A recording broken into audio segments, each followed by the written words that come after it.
Hey guys, it's Susie. Welcome back to the channel. If you're new here, hi, hello. Hope you all have had a wonderful morning, day, evening, afternoon, night, whenever y'all are watching this. If you're watching this, thank you so much for being here. I did not want to waste this makeup look, so we are going to do another video. But before we get into that, I want to share from my journal one thing that has made me smile for each day from February 15th to February 21st. So February 15th, one thing that made me smile today was when I stood up for myself. February 16th, one thing that made me smile today was arguing with Joyce over the dishwasher. I was loading dirty dishes. She wanted to sit in it. February 17th, one thing that made me smile today was watching Harley and Joyce play tug of war with Harley's tablet. I know that probably sounds bad, but it was funny. February 18th. The things that made me smile today were seeing my daughter on the news and sticking up for myself and sticking to my boundaries. February 19th. Something that made me smile today was having fun playing Mario Kart with my 3 girls. One of those girls being one of my best friends. February 20th. Something that made me smile today was taking my stepdad and my babies out to lunch after my daughter's appointment. And February 21st, something that made me smile today was getting the okay to take time off to go to the Stanley Hotel from my boss and spending time with my younger baby.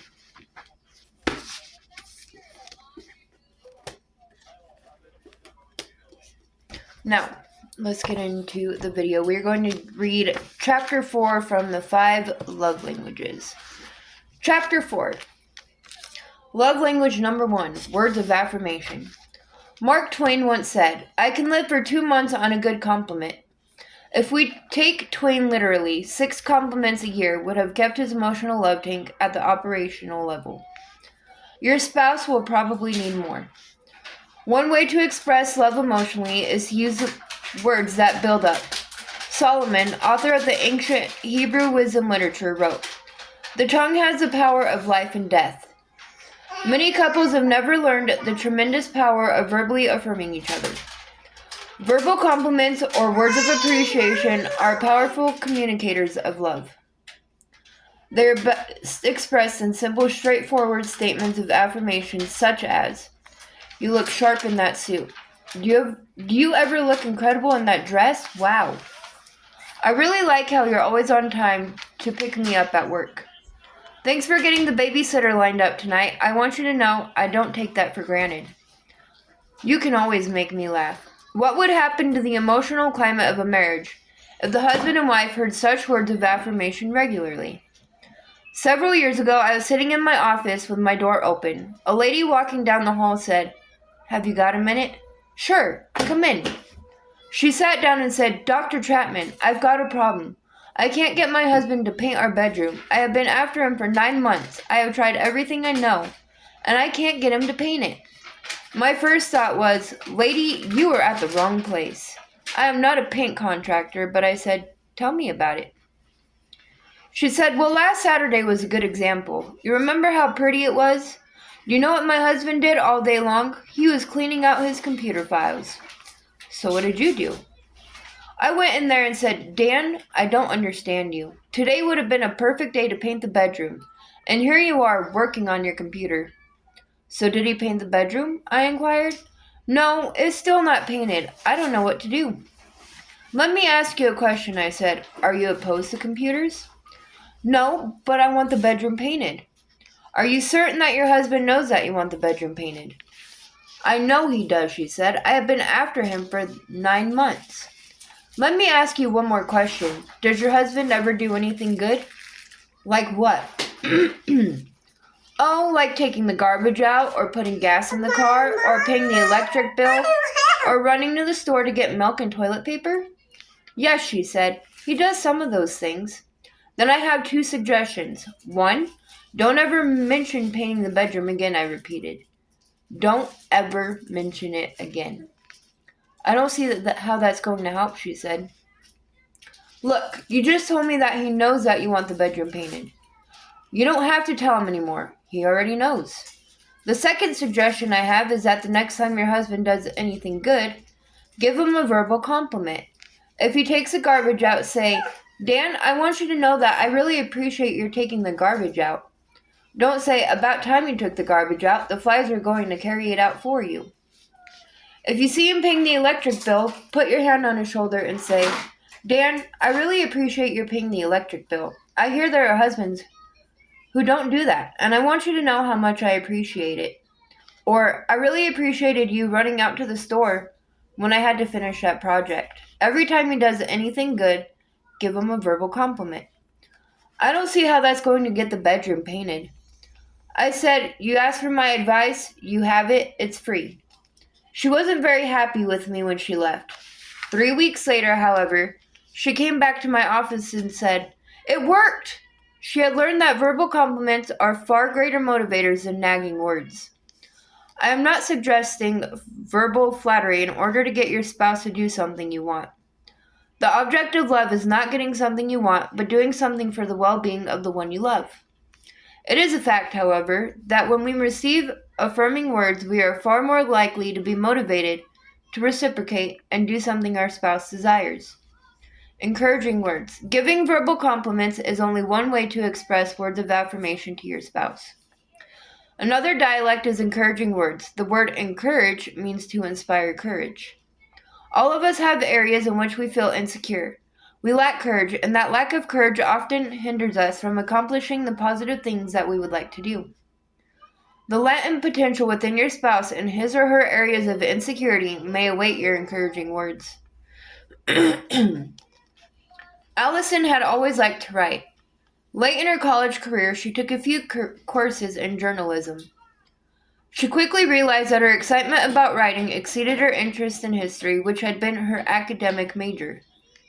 It was too late to change majors, but after college, and especially before the first baby, she wrote several articles. She submitted one article to a magazine, but when she received a rejection slip, she never had the courage to submit another. Now that the children were older and she had more time to contemplate, Allison was again writing. Keith, Allison's husband, had paid little attention to Allison's writing in the early days of their marriage. He was busy with his own profession and trying to make a place for himself in that world. In time, however, Keith had realized that life's deepest meaning is not found in accomplishments, but in relationships. He had learned to give more attention to Allison and her interests, so it was quite natural one night for him to pick up one of Allison's articles and read it. When he finished, he went into the den where Allison was reading a book. With great enthusiasm, he said, I hate to interrupt your reading, but I have to tell you this. I've just finished reading your article on making the most of the holidays. Allison, you're a really good writer. This stuff ought to be published. You write clearly. Your words paint pictures that I can visualize. You have great ideas. You have to submit this to some magazines. Do you really think so? Allison asked hesitantly. I know so, Keith said. I'm telling you, this is good.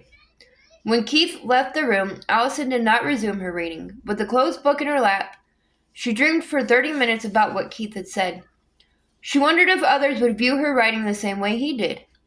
She remembered the rejection slip she had received years ago, but she reasoned that she was a different person now. Her writing was better. She had more experiences. Before she left the chair to get a drink of water, Allison had made a decision. She would submit her articles to some magazines. She would see if they could be published. Keith's encouraging words were spoken many years ago. Allison has had numerous articles published since then and now has a book contract. She is an excellent writer, but it took the encouraging words from her husband to inspire her to take the first step in the arduous process of getting an article published. Perhaps your spouse has untapped potential in one or more areas of life. That potential may be awaiting your encouraging words. Perhaps she needs a role in a course to develop that potential. Maybe he needs to meet some people who have succeeded in that area who can give him insight on the next step he needs to take. Your words may give your spouse the courage necessary to take that first step. Please note that I am not talking about pressuring your spouse to do something that you want. I am talking about encouraging him to develop an interest that he already has. For example, a wife might pressure her husband to look for a more lucrative job. The wife thinks she's encouraging her spouse, but to him it sounds more like condemnation. But if he has a desire and motivation to seek a better position, her words will bolster his resolve. Until he has that desire, her words will come across as judgmental and guilt-inducing. They express not love, but rejection. If, however, he says, I've been thinking about starting a handyman business on the side, then she has an opportunity to give words of encouragement. Encouraging words would sound like this. If you decide to do that, I can tell you one thing. You will be a success. That's one of the things I like about you. When you set your mind to something, you do it. If that's what you want to do, I will certainly do everything I can to help you. Such words may give him the courage to start drawing up a list of potential clients. Encouragement requires empathy and seeing the world from your spouse's perspective. We must first learn what is important to our spouse. Only then can we give encouragement. With verbal encouragement, we are trying to communicate. I know, I care, I am with you. How can I help? We are trying to show that we believe in him and in his abilities. We are giving credit and praise. Most of us have more potential than we will ever develop. What holds us back is often courage. A loving spouse can supply that all-important catalyst. Of course, encouraging words may be difficult for you to speak. It may not be your primary love language. If you have a pattern of critical and condemning words, it may take great effort for you to learn this second language, but I can assure you that it will be worth the effort. Kind words. Love is kind. If then we are to communicate love verbally, we must use kind words. That has to do with the way we speak. The same sentence can have two different meanings depending on how you say it. The statement, I love you, when said with kindness and tenderness, can be a genuine expression of love. But what about, I love you? The question mark changes the whole meaning of those three words. Sometimes our words say one thing, but our tone of voice says another. We are sending double messages. Our spouse will usually interpret our message based on our tone of voice, not the words we use. I would be delighted to wash dishes tonight, said in a snarling tone, will not be received as an expression of love. On the other hand, we could share pain, sadness, and even anger in a kind manner, and that will be an expression of love. I felt disappointed and hurt that you didn't offer to help me this evening. Said with gentle directness can be an expression of love. The person speaking wants to be known by her spouse. She is taking steps to build intimacy by sharing her feelings. She is asking for an opportunity to discuss her hurt in order to find healing. The same words expressed with a loud, harsh voice will not be an expression of love, but an expression of condemnation and judgment. The manner in which we speak is exceedingly important. An ancient sage once said, a soft answer turns away anger. When your spouse is angry and upset and lashing out words of heat, if you choose to be loving, you will not reciprocate with additional heat, but with a soft voice.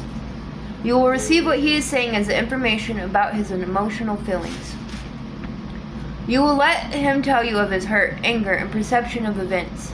You will seek to put yourself in his shoes and see the event through his eyes, and then express softly and kindly your understanding of why he feels that way. If you have wronged him, you will be willing to confess the wrong and ask forgiveness. If your motivation is different from what he is reading, you will be able to explain your motivation kindly. You will seek understanding and reconciliation, and not to prove your own perception as the only logical way to interpret what has happened. That is mature love, love to which we aspire if we seek a growing marriage. Love doesn't keep a score of wrongs. Love doesn't bring up past failures. None of us is perfect. In marriage, we do not always do the best or right thing. We have sometimes done and said hurtful things to our spouses. We cannot erase the past. We can only confess it and agree that it was wrong. We can ask for forgiveness and try to act differently in the future. Having confessed my failure and asked forgiveness, I can do nothing more to mitigate the hurt it may have cost my spouse. When I have been wronged by my spouse and she has painfully confessed it and requested forgiveness, I have the option of justice or forgiveness. If I choose justice and seek to pay her back or make her pay for her wrongdoing, I am making myself the judge and she the felon. Intimacy becomes impossible. If, however, I choose to forgive, intimacy can be restored. Forgiveness is a way of love. I'm amazed by how many individuals mess up every new day with yesterday. They insist on bringing into today the failures of yesterday, and in so doing, they pollute a potentially wonderful present. I can't believe you did it. I don't think I'll ever forget it. You can't possibly know how much you hurt me. I don't know how you can sit there so smugly after you treated me that way. You ought to be crawling on your knees, begging me for forgiveness. I don't know if I can ever forgive you. Those are not the words of love, but of bitterness and resentment and revenge. The best thing we can do with the failures of the past is to let them be history. Yes, it happened. Certainly it hurt, and it may still hurt. But he has acknowledged his failure and asked your forgiveness. We cannot erase the past, but we can accept it as history. We can choose to live today free from the failures of yesterday. Forgiveness is not a feeling, it is a commitment. It is a choice to show mercy, not to hold the offense up against the offender. Forgiveness is an expression of love. I love you, I care about you, and I choose to forgive you. Even though my feelings of hurt may linger, I will not allow what has happened to me to come between us. I hope that we can learn from this experience. You are not a failure because you have failed. You are my spouse, and together we will go on from here. Those are the words of affirmation expressed in the dialect of kind words. Humble words. Love makes requests, not demands. When I demand things from my spouse, I become a parent and she the child. It is a parent who tells a 3-year-old what he ought to do, and in fact what he must do. That is necessary because a 3-year-old does not yet know how to navigate in the treacherous waters of life. In marriage, however, we are equal adult partners. We are not perfect to be sure, but we are adults and we are partners.